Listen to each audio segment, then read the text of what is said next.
A state of peace and security can only be achieved by our determination, all of us, Robert Mugabe, after winning the election in Zimbabwe in 1980.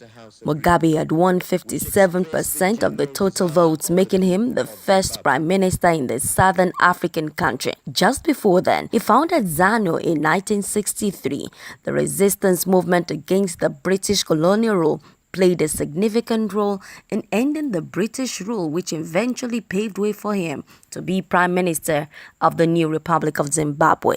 Mugabe first gained prominence in 1964 when he was jailed for 10 years after waging a bloody guerrilla war against white colonial rulers who accused him of making subversive speech. In his early days, he was praised and identified as one of the liberators, if not the liberator of Zimbabwe and its people from the claws of white supremacists. Zimbabwean human rights activist Melly Dube said he was an international fearless icon for Africans. He said what other African leaders couldn't say to the Western world until things went south. People saw Robert Mugabe as a people's president. You know, the euphoria of getting independence gave people, this hope that now we have a black face leading all our struggles to get better and to get to be equal or even better than, the white minority who have come and colonized us and made us inferior in our own land. Around the 1990s or the late 80s,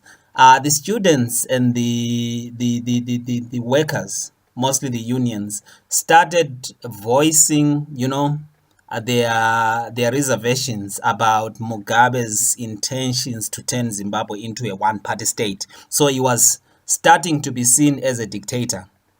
And then that gained a lot of traction as the economy felt the knock, of the ESAP, which is called Economic and Structural Adjustments Programs, and other things around the early 90s. From a democratically elected president, Robert Mugabe gradually grew into a dictator who held onto the reins of power for almost 4 decades, seeing himself as the only one good enough to lead the little over 16 million people in Zim, according to a World Bank report. It was not all bad news about Mugabe, as he also represented some positives. He turned around the education policy in the country and raised the literacy level. Being a holder of 7 master degrees himself, he was also famous for some of his quotes that got social media trending. I wouldn't take away from him, his status of being one of the founding fathers of the country, and also of raising the numbers of, of people who are literate, because the education policy was good after 1980. People managed to go to schools for free and so forth. And agriculturally, the country was doing fine. And then health-wise, some people in the rural areas started walking slightly shorter distances to the nearest healthcare institutions. With several criticisms locally and internationally and constant opposition from his arch rival, Morgan Tsvangirai, and the last straw that broke the camel's back was the self-exile of Mnangagwa, his vice president, which led to the military seize in power. Mr. Robert Mugabe finally heeded and he resigned. Members of the parliament broke into festivity. Zimbabweans took to the streets when the news of his resignation filtered in. But still, there are high expectations. I expect to be able, that Zimbabweans will be able this time around to transcend, the trap of euphoria and also the monotony of history. To try and ensure that they do not nurture another dictator. They don't become too happy as to give the incoming leader a blank slate. They have to hold the incoming leader to account and to running an economy that is efficient, that is prosperous, and that is zero tolerance for corruption, and also free and fair elections.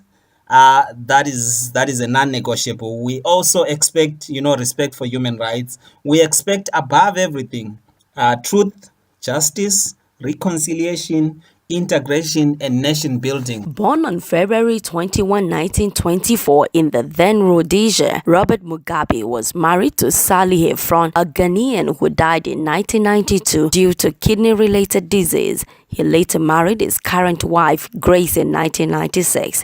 Grace was considered powerful and was highly favored by her 93-year-old husband to succeed him. This the people kicked against, saying leadership is not sexually transmitted. Adetola Kayode, Lagos Television News.